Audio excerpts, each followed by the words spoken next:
Yes.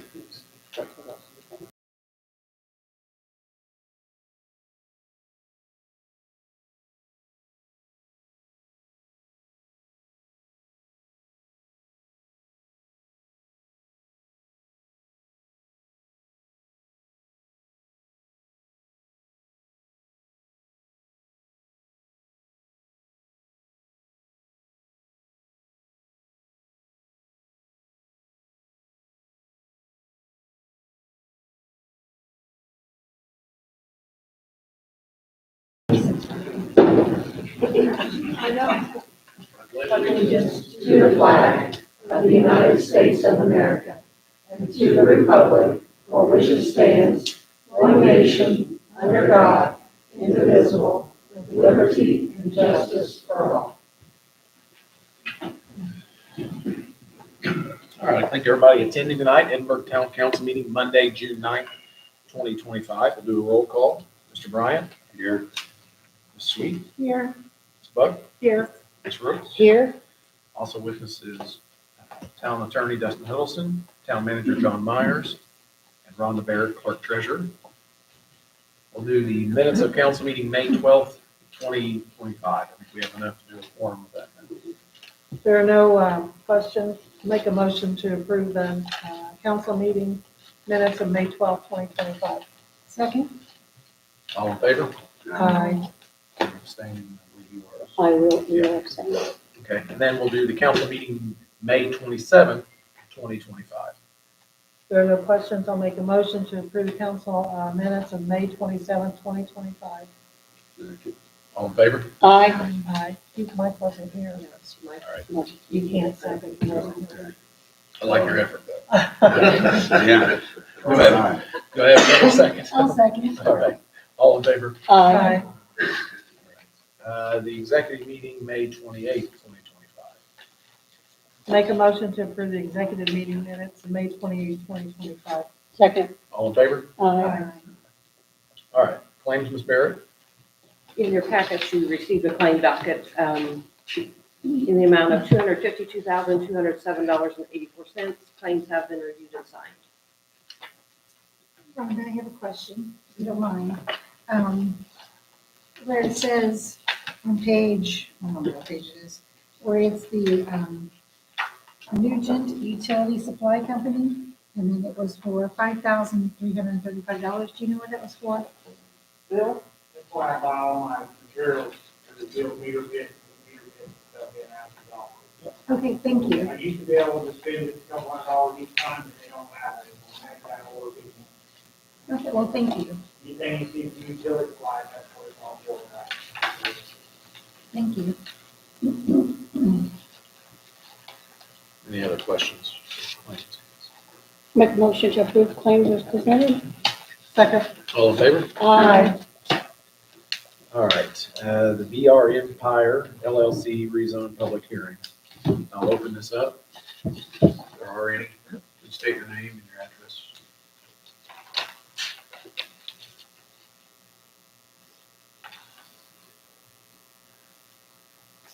Hi, my name is Ray Vasili, Vasili Law Office, 550 Congressional Boulevard, Carmel, Indiana. I'm the attorney for the petitioner. I don't know how much time you have been willing to give, but I'm happy to explain a little bit about the presentation. Ready for that? So, property is currently zoned GD, and it's a request to change it to RB for the purpose of constructing and developing a Shell gas station at that location. It's approximately 1.01 acres of property that is surrounded by other commercial uses. There is no residential use in the surrounding area immediately adjacent to it. The petitioner has requested the rezoning. There's obviously a number of other steps that would have to occur. It's within the highway overlay zone, and so there's some very specific things that are going to have to come following this if it's approved to make sure we meet that. Petitioner is aware of that and has already been in contact with Julie Young, who's working through that. We believe like this is a good use for that area. If you look at the surrounding areas, again, it's all commercial. US 31 is on one side of it, and Eisenhower Road is on the other. So it's a very good area for this type of use. In addition to proposing the rezoning, the petitioner has agreed to a number of limitations on that as binding commitments. I do enough of these that I know that there are certain things that the concern is, well, if we let it go as an RB, it opens up to other things potentially down the road. So we try to address that up front.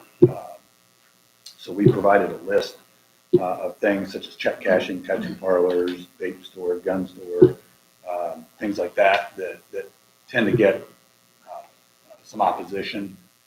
We were requested to add a couple of other things: construction supply yards, manufactured mobile home parts and sales, wholesale trade. All those things, petitioner is willing to agree to commit, subject to approval of the RB, to not allowing the property to be used for that. And that would obviously run with the land. If anybody else came along and the property was sold and wanted to use it for that, they'd have to come back in front of you to get those types of things approved. If there's other specific things that are of concern, we're happy to listen to that and consider it. Like I said, my client has very specific uses for properties. He owns and operates a number of gas stations around Indianapolis and surrounding counties, and this is what he does. So that's the intended purpose. So if there's other concerns with it, he's certainly willing to listen to that. It'll be about a 3,000 square foot shell branded building with the typical canopy. It'll have 4 pump islands with 8 fueling stations. There will be no diesel or large semis, things like that. So you're not going to have traffic concerns of large semis pulling in and out of that area. The property, we think, again, is appropriate for the proposed use. It's according to the comprehensive plan, it anticipates commercial in that area. This is obviously a commercial use. It meets within the current conditions and characters of the district. Again, we're going to have to go through this whole highway overlay portion of this if this is approved. And so obviously it's going to meet whatever those heightened standards are. I don't anticipate any request for variances from that, from anything that I've seen so far from your client. In terms of the proposed use, there's a fairly limited number of things commercial-wise that could go in that area. We think this is a very good one, particularly given the other auto uses in the immediate vicinity. We don't think it's going to cause any disruption in property values. It'll probably be a net neutral because it's just another commercial use that's in an area surrounded by a bank and auto parts store and things like that.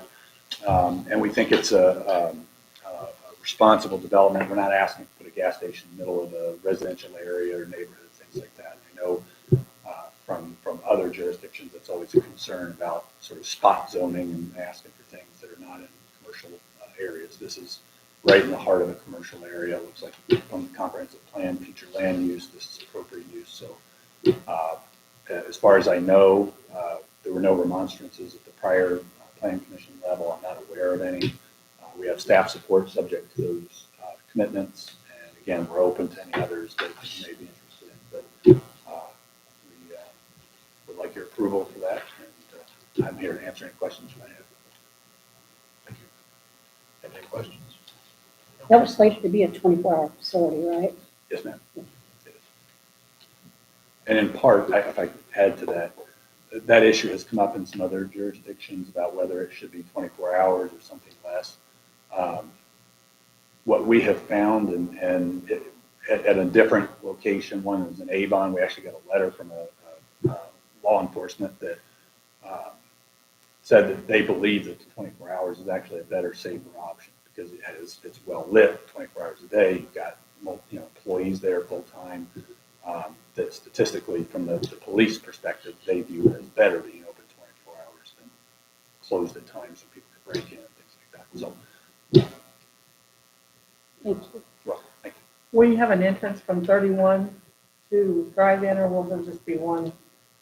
I believe the access will just be off of Eisenhower because there's another business to the west there between the two of them. I believe that there can be access through there. It looks like it's an open area to get there, but I believe the plan is just off of Eisenhower. Seems like a really small plot of land to put a gas station. It's Seems like it would be really congested with the traffic you'll get. Yeah, so in my experience with this developer and some others that do this sort of thing, Anything that's close to or over an acre is okay, as long as you're not trying to put diesel in there where you have semis coming in and out. That's where you tend to get a problem. Or if you've got sort of weirdly shaped parcels that are on a corner where you've got an angled street where it makes it difficult. On this, where it's only a 3,000 square foot building, you've only got 4 pump islands, it fits within that. And it's very typical to what they do on them. Anything substantially less than an acre, yes, that is a concern, but we do them at an acre frequently. Any questions?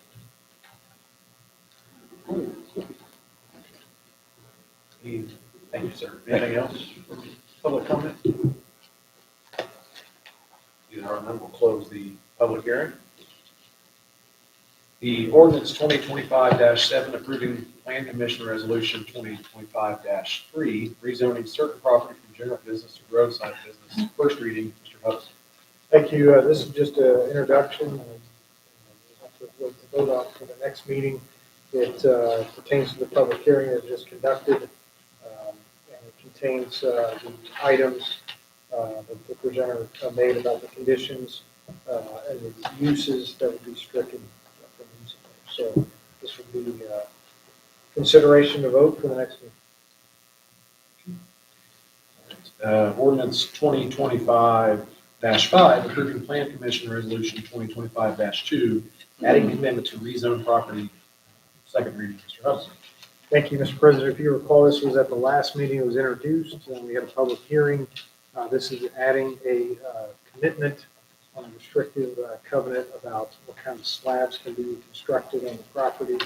My understanding with the presenter that this allowed them to have further developments on it. This is in the Heckman Village development. So it's ready for your consideration. Questions? No?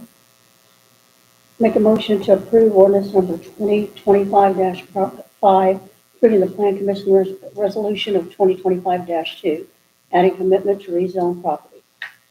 Second. All in favor? Aye. 77 Fund Board of Metropolitan Police Commissioners appointments. Thank you. If you recall, this is a next step in appointing on your board that's required for the police commissioners to manage them. You have to set up that board to deal with any kind of issues with the Metropolitan Police Department. That would be formed due to 77. Currently have myself and one other candidate that has shown some interest. We're looking for a representative from the Democrat Party to fill that spot. I believe we can do that libertarian and independent. It just can't be the same Just party. can't be the same. So, know what you want? Have them call me. But we're there. We're 3/4 of the way there. So, in progress, but we should be able to get it by the August appointment, before August, actually, I believe. So we should be fine there. The town annual PNC insurance renewal, Mr. Myers. Thank you, Mr. President. What you have in front of you is our insurance renewal quotes from Gregory and Appel. You have a summary there. Last year's and 2 quotes from Selective and Chubb. Chubb is our current provider. There's been some changes, increases due to the water plant being added, the property down at the Park and Rec Center has been purchased, and employees raises and workman comp claims. Charlie and Andy from Gregory and Phil are here to answer any questions you have. And we don't have to vote on this tonight. It just has to be approved by the next council meeting.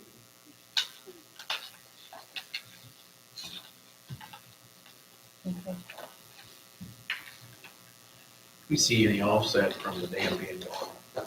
Is there any? Absolutely, yeah. I know it was hard to put a number on that. I think you and I talked about that Sure. before. And you're like, it's a broad, I'm just curious now if that would help. So, Mr. Pearson, we were, and it's always been the council's interest, I mean, we need to have a relationship with an insurance company through hard times and better times. And so kind of talked about maybe not looking every year for other insurance. You just poison the water. Underwriter will ask, well, you know, what changed from last year or something. So some regular kind of cadence is what we like to do. However, with the town's effort to remove the dam, there's been a discussion point for many years, and us knowing the market conditions, including the contraction of the market for the number of legitimate public entity insurance companies out there. The law enforcement lines, unfortunately, have really impacted the number of insurance companies willing to extend coverage. Not an issue here, but amongst the country. And so with all that being said, we approached John and Ms. Patterson well in advance to get renewal information and access the market. Access 5 carriers. Probably the leading provider of public entity insurance across the country is Travelers. And Travelers actually sent a loss control person here, Charlie. This is my colleague, Charlie Vaught, by the way, a known entity here for sure. And Charlie helped steward them around, met with the department heads, was very impressed.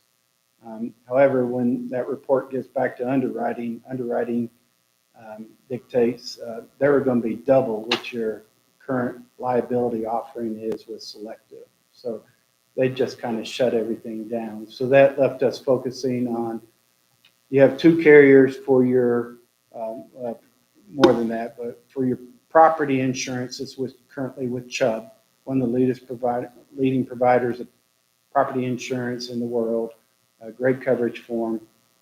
And then your liability lines are with Selective. Liability means general liability, auto liability, law enforcement liability, public officials liability, work comps with IPEP. Most public entities in the state are insured with IPEP for work comp, and a couple of ancillary coverages with AD&D and cyber coverage. So we were aggressive in the market with accessing all these other insurance companies, other than Travelers, who had the indication. Selective was really the only one that came to the table. So that's where I come back to, you know, it's good to have a relationship with the insurance company in both good times and bad. Right now it's bad. And it's not just the town, it's the overall public entity insurance landscape. So for the council's consideration, you know, Selectives, and they were fair on your renewal. Their general liability premium went up just a little bit, but that's due to our operation costs. So taking the dam out was always a desire to get more insurance companies involved. Did you want to change, or John, did you speak about changing the deductible too? Yes. It went, what are that, $10,000 deductible? Chubb increased their, what we'll call all other perils deductible, AOP. That's, when you hear that, think of fire, theft, vandalism, those standard coverages. But there's more perils that the insurance companies are being impacted by.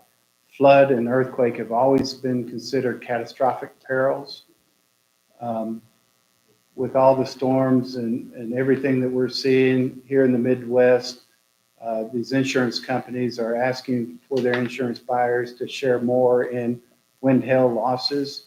So us, again, knowing Chubb's potential increase in the wind hail, especially below I-70, that's again why we are aggressive in the market.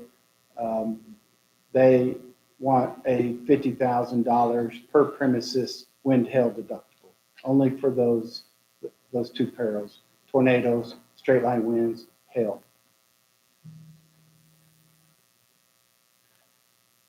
So in that, we touched on it briefly. It's a pretty substantial increase from 2024 to 2025, to 2025 to 2026. So we, the town employees we've done the training, we've done everything we can do.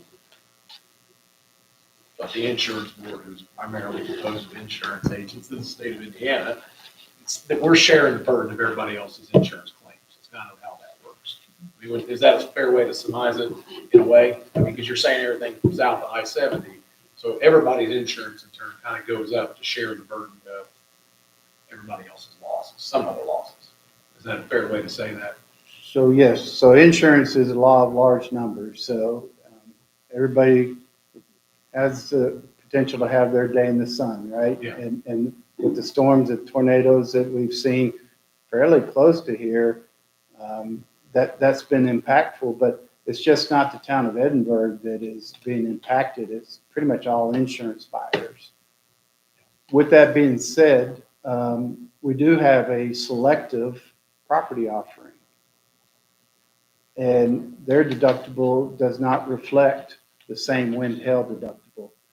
Their all other perils deductible applies to the wind and hail peril, and we have three options for the town to consider. But their quote came back to us with a $5,000 deductible for property coverage, all other perils, including wind hail. However, they have flood heartburn. And, the town has experienced a flood sooner or more recently than they have a wind event, but both perils, can cause a problem and more catastrophic of nature. So we've submitted a comparison for the town council to consider some of the differences between Chubb's property flood offering and Selective's flood offering. I will say there's about a $22,000 increase to take the Selective property than the Chubb property.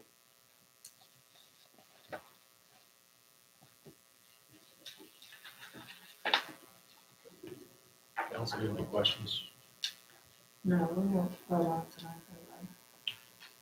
That's not this Decision by Monday, next council meeting.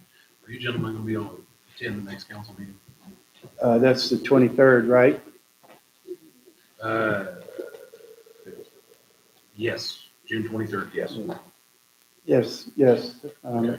Now, I would also like to point out too that last year I was before this council and we were kind of talking about, what we've worked diligently with the town on is lowering your experience mod on your workers' compensation. So that was a little bit short-lived. The experience mod increased from 0.93 to 0.131. So the way that works, that's a 3-year total of expected losses versus actual losses.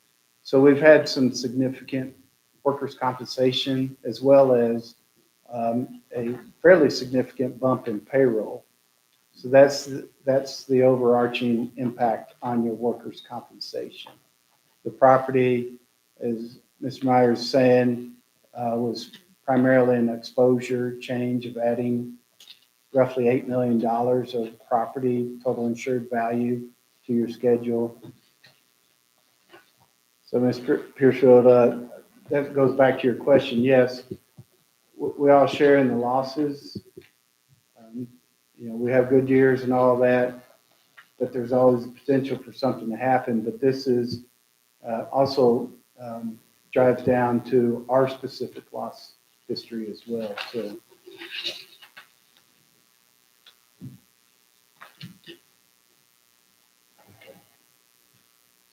Well, are there no other questions?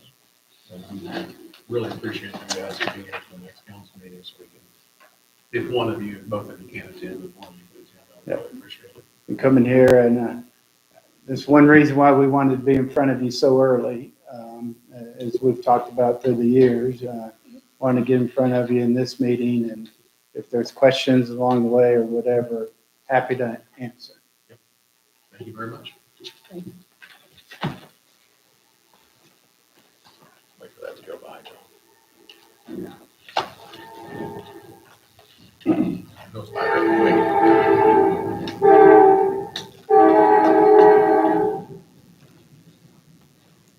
Okay, the street superintendent position discussion, Mr. Myers. Thank you, Mr. President. As last couple of meetings, it's been brought up about leaving Bill Jones in as the interim superintendent till the end of the year, till we figure out on the SB1. I think if we're gonna leave him in there, we need to compensate him somehow. I've talked to, or Sean Burnett has approached me, the assistant superintendent, saying that he would like to take the position as street superintendent if he's not gonna leave Bill Jones in there till the end of the year. Bill says Sean's doing all the work now. He's has his certification to do the NDOT paperwork for the CCMG grants. So he's ready to take it over. yes, he would be here tonight, but he's on vacation. He comes back to work tomorrow. He's certified, you said. Yes, got a certification for the CCMG paperwork for grants.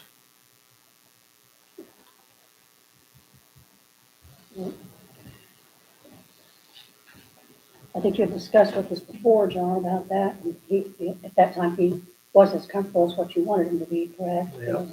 He's He's comfortable followed with along it. with Bill and decided that, I've talked, he's done most of the work, I'm just guiding through it, and he's been here for a year and a half, and I'm guiding through everything, he's just worried that he might make a wrong decision when it comes to snow removal or something. So I told him that we're here to help him, and I'll be his mentor, whatever you wanna call it, and I'm gonna work beside him, and he's the ERC person, which is what you gotta go through to take care of your NDOT paperwork. And NDOT would like, it's been a struggle trying to figure that one out. NDOT would like 2 or 3 people to do that. And I told him that I would go ahead and go through the class 2 and become the second person to help him, so we can do it together. So it's been quite a challenge. is he going to have anything to do with the, getting credentials for the mosquito spraying and all that as well? Yeah. Because I saw where you guys had the equipment ready. We are equipment ready, that's the question I was gonna ask at the end. The equipment's ready for spraying mosquitoes, all certified. I've had several people call and want to know if we would spray, but I just got to get permission for you guys to do it. But anyway, yes, they changed the laws a little bit, so as long as we have at least one person fully certified, anybody can spray in town now.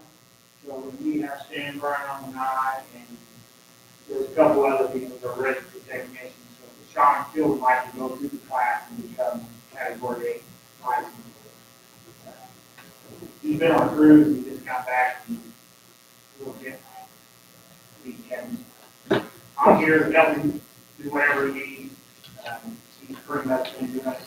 You know, I just try to guide him where he needs to go and tell him how to do certain things, but other than that, I think he's How long has he been with the town? He's been with the town since, January, February last year, year and a half, year and 4 months, 5 months. How does the rest of the crew, how is he received amongst the others? It's a tight knit ship. I mean, they're very tight. They all get along well together.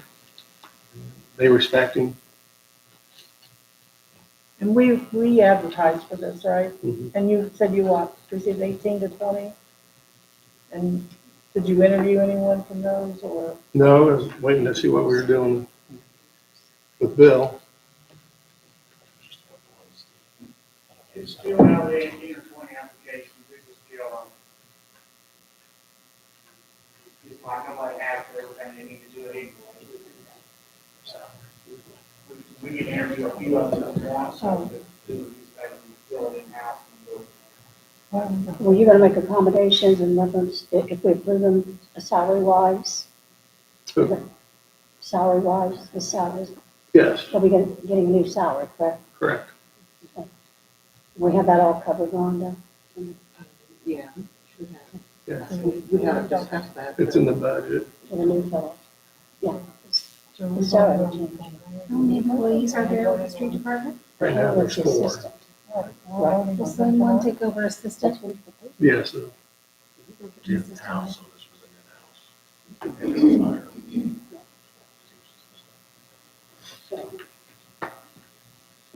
John, you are the town manager, so, and that's what you're inclined to do.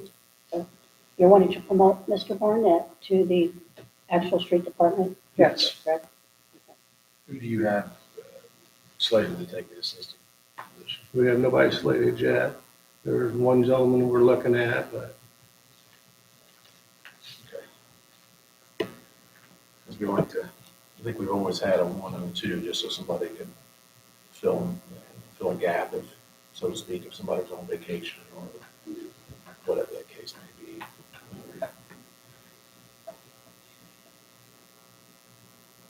We have one out there that I think would be good for him, he's got to be a CDL, so he's working on that, he's got to be hired in before the 9:55. Mr. Barnett has his CDLs too? Very good to do that. Did we send him to school? Okay. So Plus- he's contracted with us. Plus those other credentials? Yeah. Mm, We've already vested in it.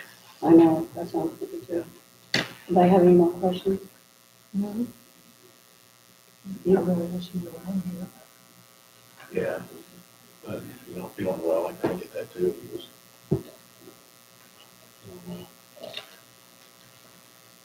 We have a motion. I think so, yeah, because we have to appoint that. Well, I'll make a motion to promote Mr. Sean Barnett to the street department director as recommended by town manager John Myers. Effective immediately. Second. All in favor? Aye. Yeah, I'm sorry. K-9, yes, I'm sorry. Okay, The now, K-9 golf outing donations, Ms. Barrett. Yes, we have received $1,060 in full sponsorships from 7 different donors, so just need council's approval for acceptance. how much? How much? $1,060. 60? Yeah, 1060. So moved. Second. All in favor? Aye. Aye. That was an easy one. I took that one. Yeah. All right, the Unified Development Ordinance presentation. Julie, where are you? There you are. I know you've been looking forward to this all day. Good morning. I'm actually not going to give the presentation. We have our consultants here tonight, Brian and Laney Stump from HWC. They've been working on this one for us, and so I'm going to let them give the presentation. They're the ones who've been putting this together.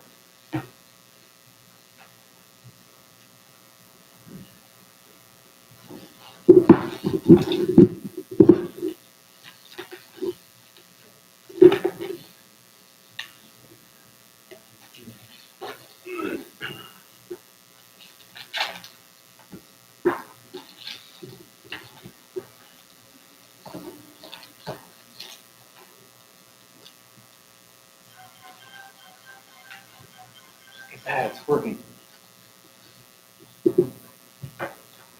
Hello, Jody. Good evening. I'm Brian Stump with HWC Engineering, and with me is Laney Stump with Civic Blueprint. We've had the pleasure of working with the town to update your Unified Development Ordinance. Your current zoning code and subdivision control code, because currently it's in 2 different spots, those are outdated. This can lead to some issues with legality when it comes to signage, things of that nature. It's also a barrier to your desired growth and development. You just finished your comprehensive planning process. You've got great direction on how you would like to see the community grow in the future. And things we'll be addressing in here also include liking protections against bad development. So the new UDO will give you some tools to be able to set the standards for development and say no to things that you don't want, and make it easier to administer and enforce for everyone to use. So what, before I get too much, I always get in trouble for reading too much jargon. UDO is Unified Development Ordinance, and what it is, it combines your zoning ordinance and subdivision control ordinance into one document. So now you have this Unified Development Code. That development code, along with the zoning map, identifies future development in the community. So what does the UDO do? It looks at setting up land use regulations for the community. We regulate for the norm, not the exception. There will always be exceptions. We have processes in the ordinance to address that. We do make sure that the document is easy to navigate. One of the things we take very seriously is accessibility of the document, making it easy to use. You shouldn't have to be an attorney. You know what the development code says. So you get rid of all the jargon and legalese and try to put things in tables, make it easy to use. And then really just there's hyperlinks in the final document to navigate throughout the document and be able to search the document for keywords you're looking for. There are a couple of things we need to note that the UDO will not do. Often we come in and, great, will it address this? And the answer is no, not necessarily. Number one of those, it's not a planning document. That's what your comprehensive plan is for. That sets the policy and the direction for the future of the town. The UDO is just one of many tools that the town will use in order to work towards that vision that's in the comprehensive plan. We're not going to accommodate every single situation. We like I say, have regulations in there. There will be uses that someone's going to come to Julie with a use that's not in the use table. We've had some very odd sort of platypus uses, but there are rules in the UDO that allow Julie to give guidance on where does that use belong and what approval might be necessary. It's not going to prevent all nonconformities. In updating the zoning map and things, we are trying to make sure that the uses that are there, that they are legal. We're trying to make all the uses legal that we want to, but you're still going to have some properties that are non-conforming. You also may have a need for variances. As much as we are trying to address the standards, there will be some requests that come through that may warrant a variance. And then it doesn't relate items that the town doesn't have the authority to regulate. This is sometimes we get questions about things that unfortunately state law doesn't allow certain things for us to regulate. So at the front of the UDO, we have a user guide, just a simple planning 101 on what is in the code and how it ties back into, I guess, how to use the code and find out what you're looking for in the document. And provide a simple explanation. The zoning districts are set up by the sort of big categories of agricultural, residential, business, and industrial, and so forth. And so this list of different districts in your ordinance come from our years of experience of working with communities throughout the state and looking at the land use patterns that exist in towns and what do we see that either both exist now as well as setting for uses that you may have in the future.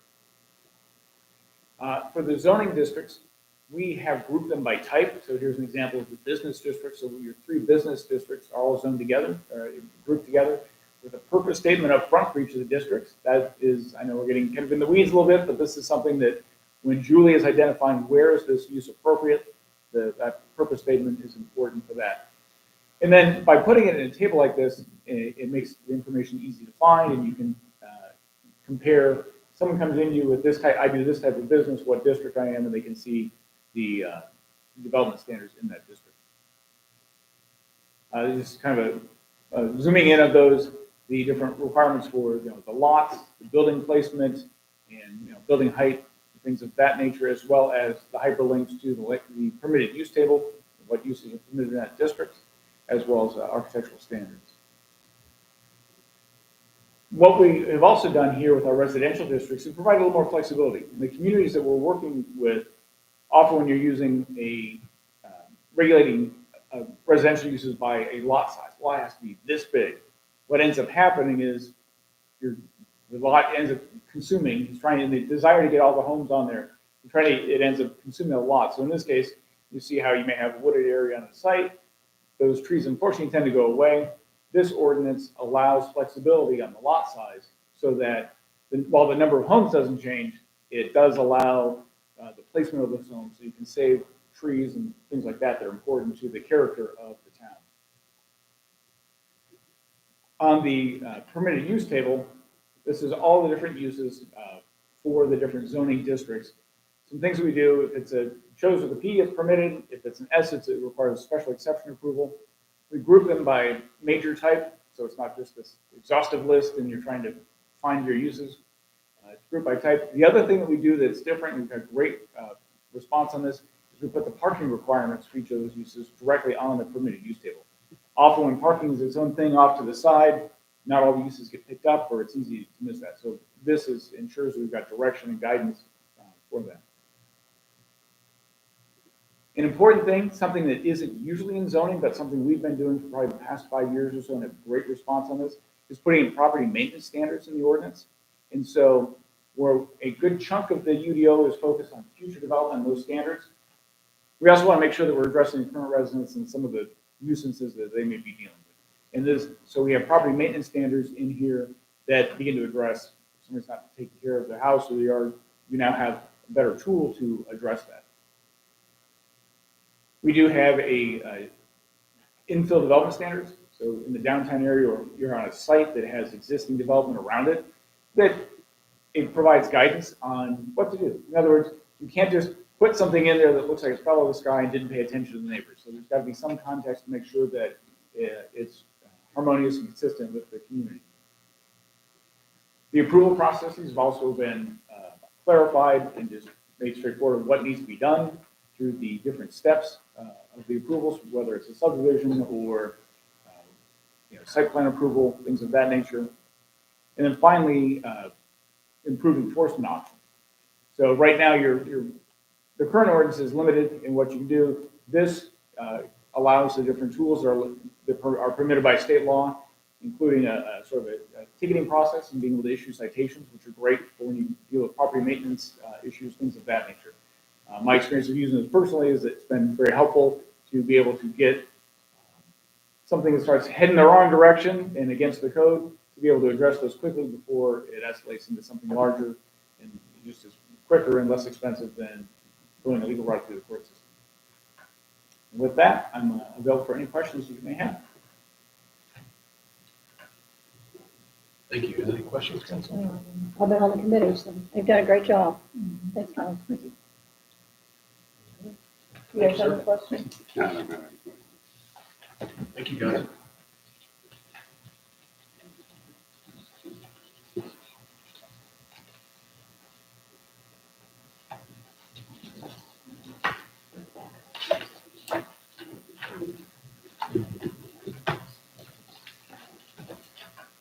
Mr. Jones, the water department service truck quotes, please.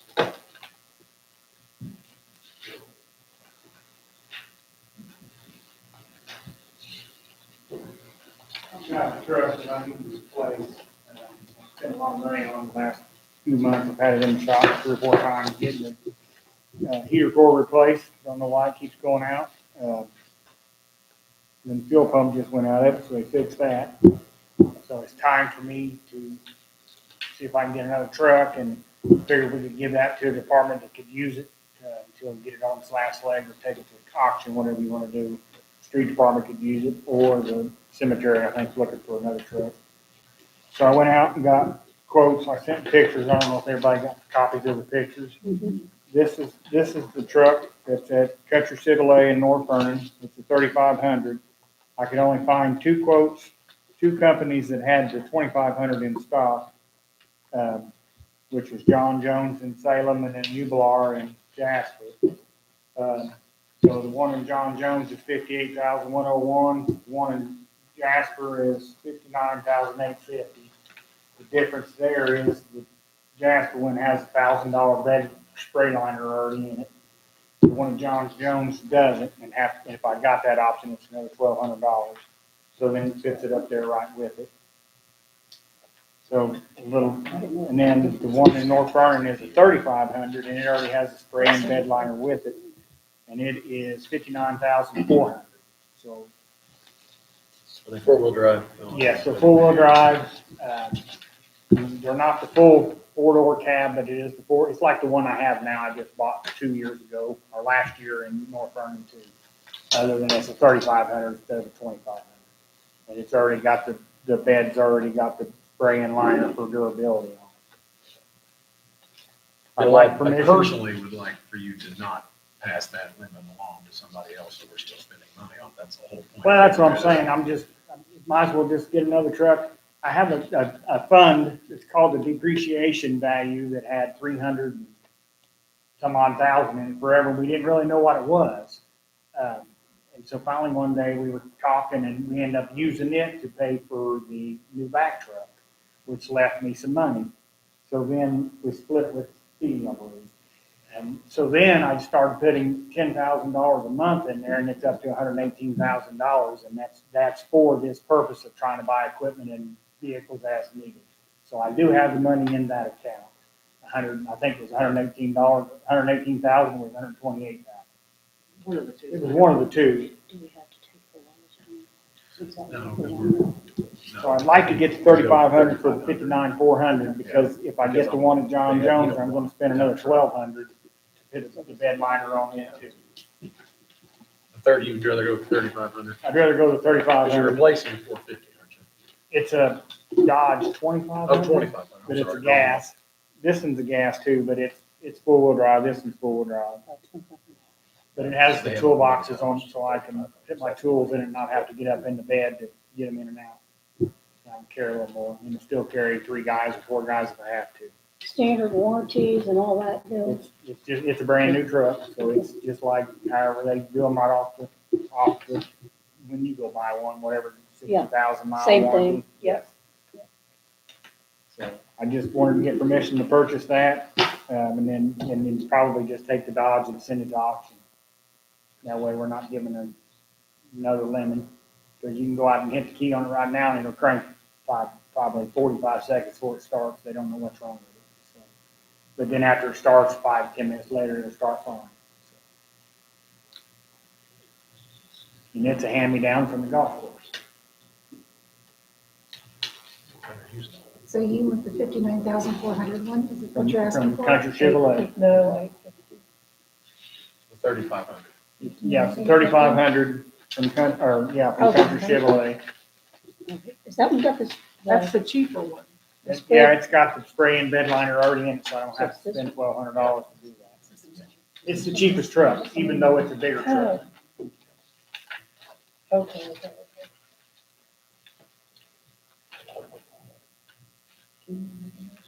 I tried to get quotes on some Dodges, but Dodges are kind of stupid price, and I do not want a Ford because everybody I know that's got Ford service trucks have problems with that.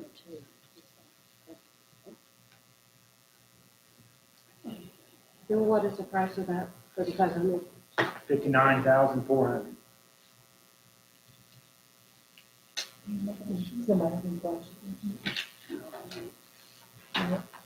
I'd like to make a motion that Bill goes ahead and gets a 2025 Chevrolet Silverado, 3,500 double cab 4x4 gas single rear wheel for $59,400. Second. All in favor? Thank you, appreciate it. The belt press room, please. I thought I had this problem resolved some time ago, but it's kind of fell through. The press that we was promised actually it was broke down when they got it back, and they can't get it repaired, and we really need to get something in place. There's no other place in the state that we can get a belt press rental piece of equipment that could be brought in. So I found one in Michigan. They ship their presses all over the U.S. It's $15,800 a month rental. So there's a $10,000 security deposit. I think the total price to get it here, the first is $29,160. So I'm just asking for approval for this and get this on the site, and it'll save us anywhere from $75,000 to $125,000 before current press is refurbished by the time it's done. John, do you have anything to add to that? No, I mean, Because right now they're taking the liquids and everything Yeah, out. yeah, right now it's costing us around 30,000, 32,000 a month. I saw the claim. Yeah, and the reason why it's so much, we've had so much rain this spring. It's like we're getting this 100-year flood every 5 years. I mean, we just been saturated with rain. We're a combined system, so we're getting a lot of solids into the plant. That just means we gotta process that. So this, if we get the press in here, then we'll have a set price. We've already approved it once. Yeah, it's already been, Backed out. yeah, they backed out. So. Do we have to make another motion because it's a different It's a company? different company, a different value, I believe. I can't remember what their quote was, the other companies. The one that you approved was 10,000 a month. And I mean, I really did try to get that in here, it ain't gonna happen, and we need to move forward. I found another one that claimed they can get one in here for 20,000 a month, and then this is the only other one I can find for 15,800. So, and that's a lot better than paying the 32,000 a month on a liquid.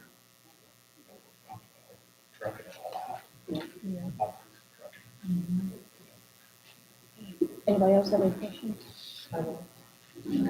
Okay, I'll make a motion to approve the belt press rental quote from the Seabright Products, Inc. In the amount of $29,160. Now, do we have to have anything from Dustin for this, or we just go ahead and, is it okay to go ahead and make that motion? Okay, then I will, again, motion to approve the Seabright Products, Inc. The belt press rental for $29,160 a month. Second. All in favor? Aye. Okay. And with a signature, I can get this submitted tomorrow.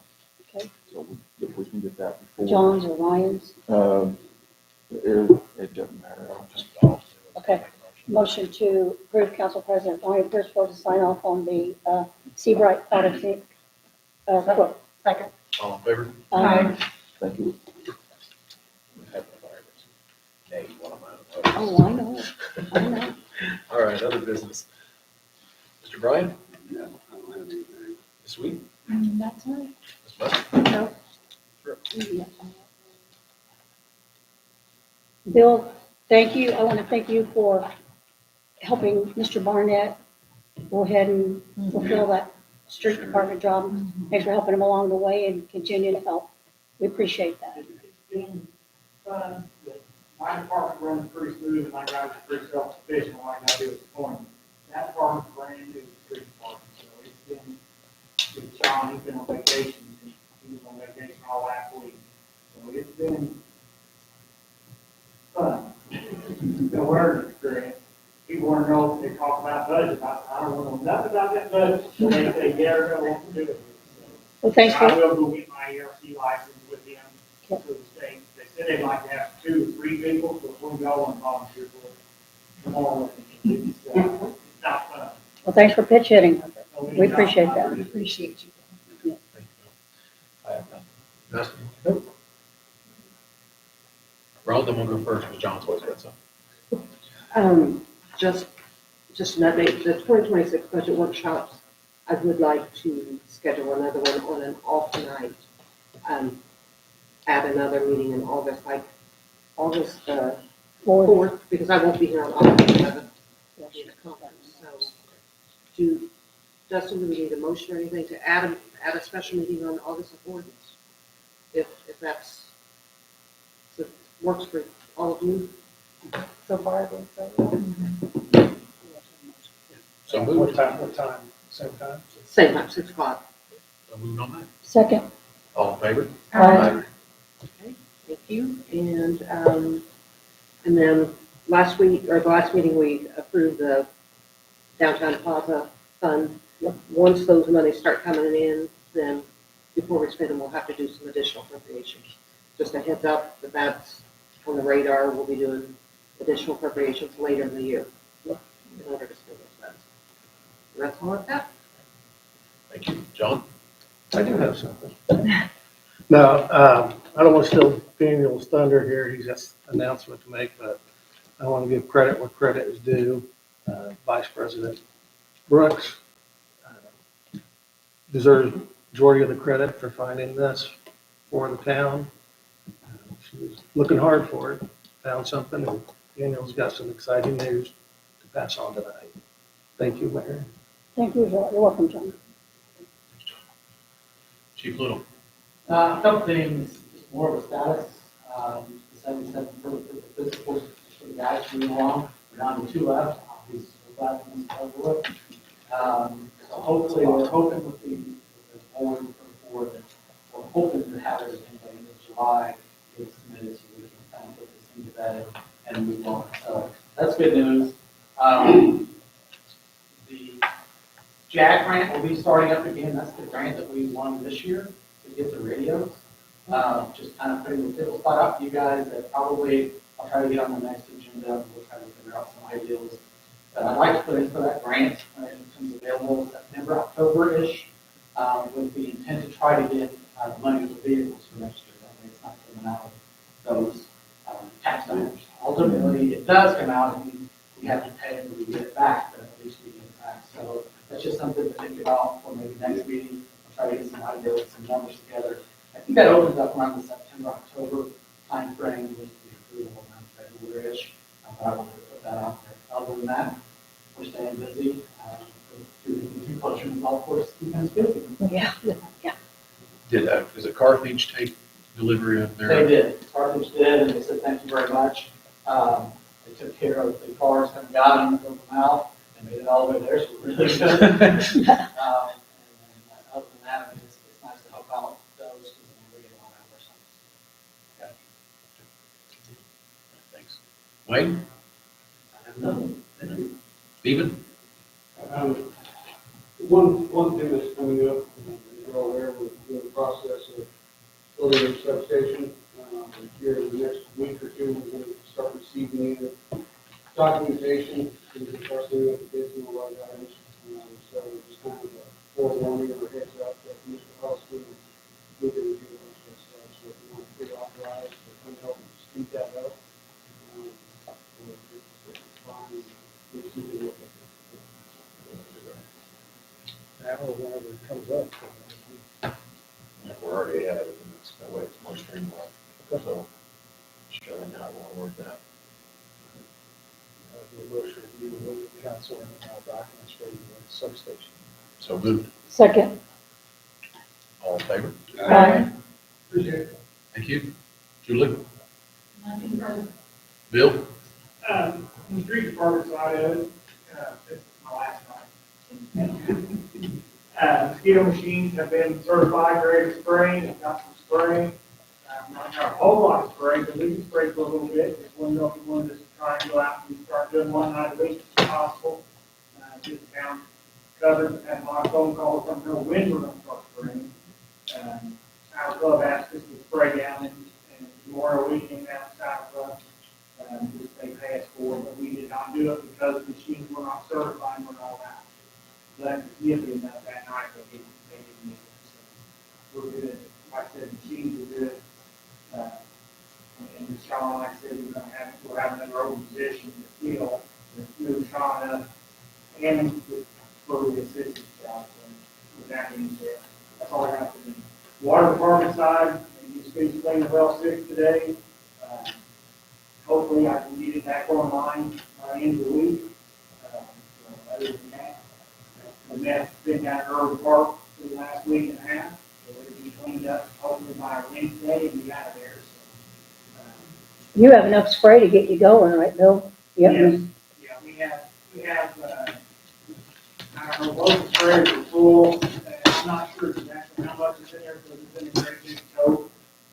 You can see it in the bottom, so it might be 10 to 15 gallons. We have, but council voted against doing that. A waste of money because it was a direct contact kill. It is, but So if you didn't, it would only kill what it got and then And nothing contact else. Yeah, so we've been doing several it years anyway, ago, though. we Yep, a voted, few years we've gone from that. yeah, and I don't know, did we buy more of it at some point? That's right. We've always had it on hand for the 4th of July products and stuff like Fourth of that. July and. It is direct kill, but we try to spray when they're most active in the It is, but it's only in the area you're driving in. then it settles and that's it. The health department stated it was preventative, right? If you, Land on, above all lands on the street, leaves, and it'll sit there, if they land in that leaf, and it just throw the money away. Or at least if you sprays with Fourth of July. I mean, those are obviously, but to make a cycle of it like we did 20 years ago and everybody played it. Yeah. Not sure why we did that. But, yeah, Well, I personally am for spraying, like the special event type thing. I agree on the weekly stuff. They have to come in direct contact with it. are we treating the gets. dry wells, Fourth of July, are we treating the dry wells and the ponds still, or are we? we still got the large side. That's pine trees, but on the west side of the tracks for a few years. We divided that part of the east side, you know, so I'm not sure about the east side. Well, we need to figure out, Probably should be. we need to, there's a lot of water on the east side, Mhm. right? I mean, there is. We need to treat our places. We'll get leaky in our side, you know, get manholes and ponds and the wet areas covered. Plain and also good. I think the notes that I had in my notes from work, Bill, is that we only sprayed like those couple of times, and And we only that was sprayed a it. few times, unless somebody called in and complained, and I think there was some West Nile virus in town last year. Yeah, that's affected correct. A few people, but like normally, we don't know where it comes from. Mhm. I don't have a problem, we'll go ahead and water side what we got, and then we'll hold off and spray on the floor. And anything that will be, if we have an issue, we'll go out and get it moved. Julie, do we enforce anything with standing water on personal property?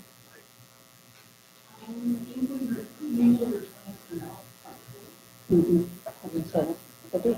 John, can you coordinate with those guys and make sure that that side gets done as well, or whatever that takes to? Julie, how about old pools? Yeah.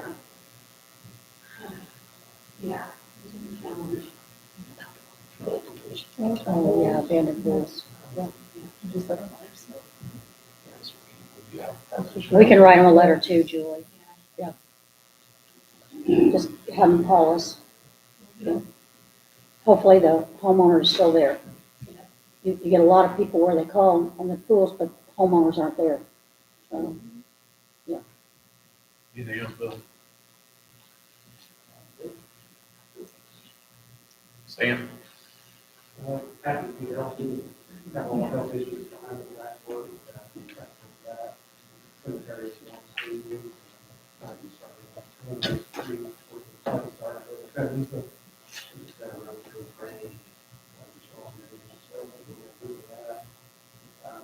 just the fact that issue there, folks to bottom from one side supply.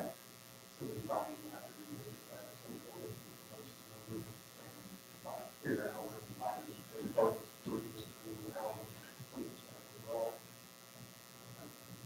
I think that's fair, this one back.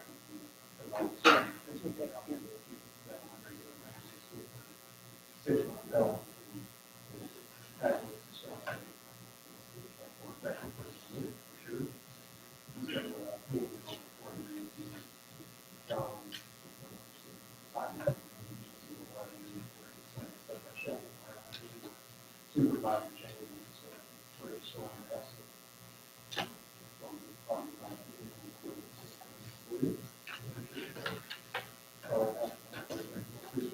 Thank you, Stan. Daniel? Yeah.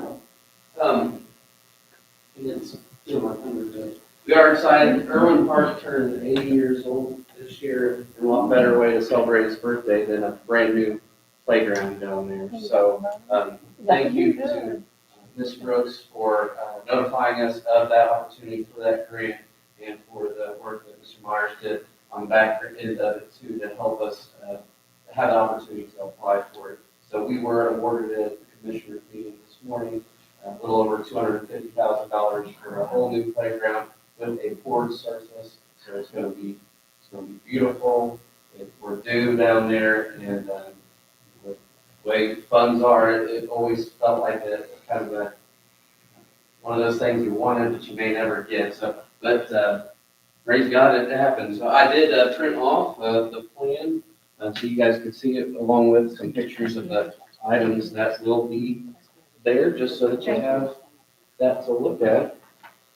So last I talked to,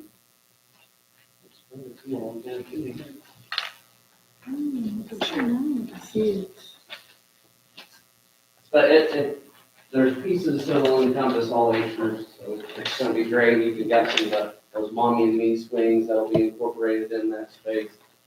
I'm really excited about this ordered play surface. That alone of the cost was over $150,000 of it. So it was one of those things, even if we ever did purchase a playground ourselves, we probably would have ended up with wood chips or something, because that would have just not been something that was affordable. So very grateful to the health department and the commissioners for recognizing the need through the grant process and giving us this opportunity.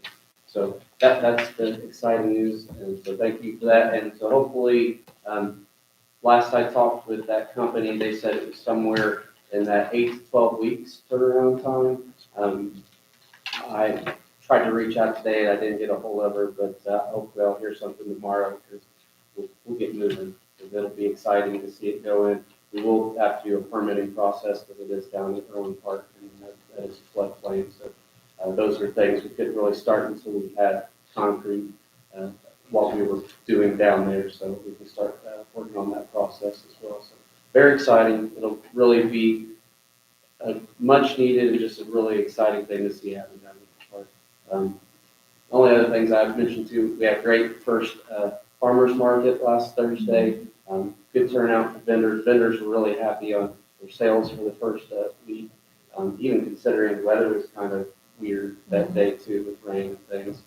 They did well, so we got our second one coming up this Thursday. We're in the midst of doing our yard of the week stuff too. So if you know someone that's got a beautiful yard, you can call over at the community center and give them that address, and they can be nominated. And then we do have judges, different judges every time that go around and choose which will be the yard of the week. So it's just a fun way to help celebrate people who do a really good job of just taking care of their spaces and making our community look better. I think that's all I got for you. Thank you. Thank you, Daniel. Thanks, Kevin.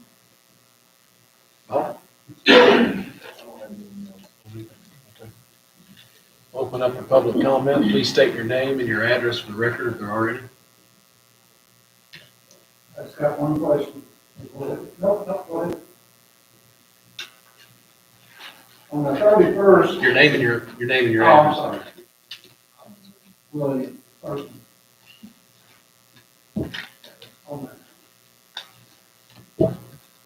That's right. On the 31st, I had a little electrical problem at the rental house. They had a breaker jumping apart. That's obviously on the weekend. So I just did what I thought I needed to do to fix it. I popped the mirror out. Hey, we got a new breaker and put in. I did not realize you were not supposed to pop it. I didn't know who to call on Saturday afternoon. So they come out and told me that was a no-no, and I was still with it, and I'm like, I'll not do it again. But the dad get a $350 bill for doing that. That's, it's pretty sad. A warning would be real nice. Stephen, can you indulge on that? We have an ordinance in place. I recommend we trigger $75 seal cut. Our meters report outages. So we pull meter, it shows an outage, and it shows goes back to service. We go out and check that and make sure there's not a problem with the meter, whatever. This is, I don't want to say common, but people have got the seals and pull the meters. It's a safety issue as well as they shouldn't be messing with the meter. So I'm not saying that in your case that you can't remove it, but that is the result of a lot of, and that's why this ordinance was replaced with people messing with the meter. So I should have called somebody on Saturday afternoon. If you have an issue where you need a service shut off, it's got an issue like that, close to him, like, it's not for the That was charged for that. not for that instance, no. But it would be nice to get a warranty when you have no idea that you're going to get a $350 bill. Again, I think it's $75, is that what you just said? 75 for the fuel tank, and then actually the work electricity, so I think Andy put the wrong item on the 75 for the fuel tank. Better doing nice than never.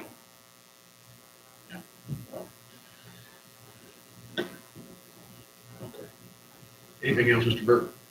No, I'm good. I just, we be on the same road as everybody else. Anything else? Yes, sir.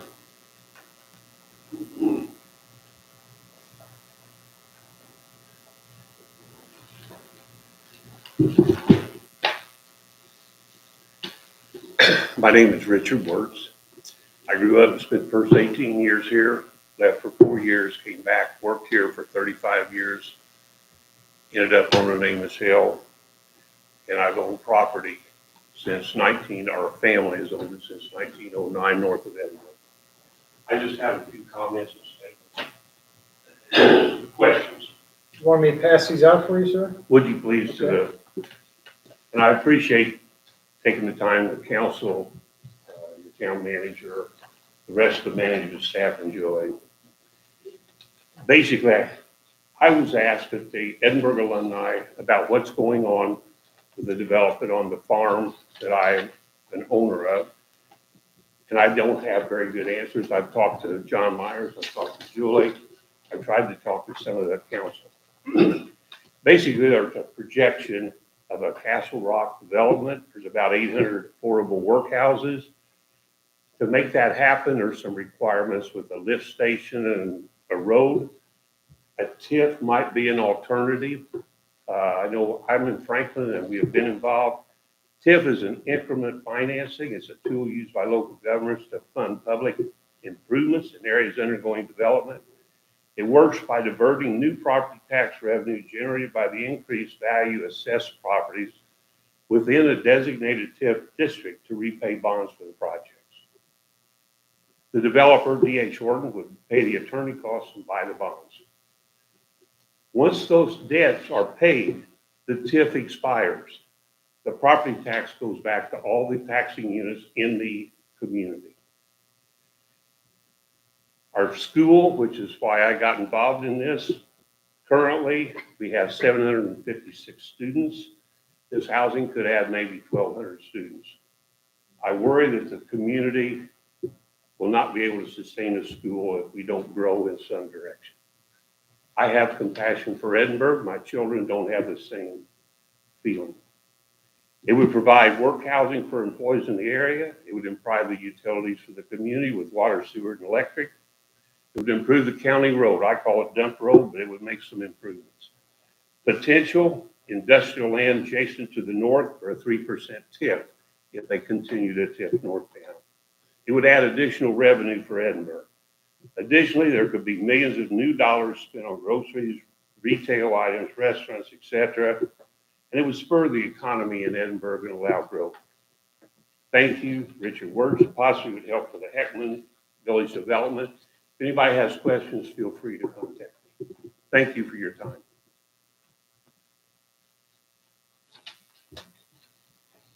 Anything else? Make a motion, we adjourn. Second. All in favor? Aye. Thank you all for attending. There you go, Sam.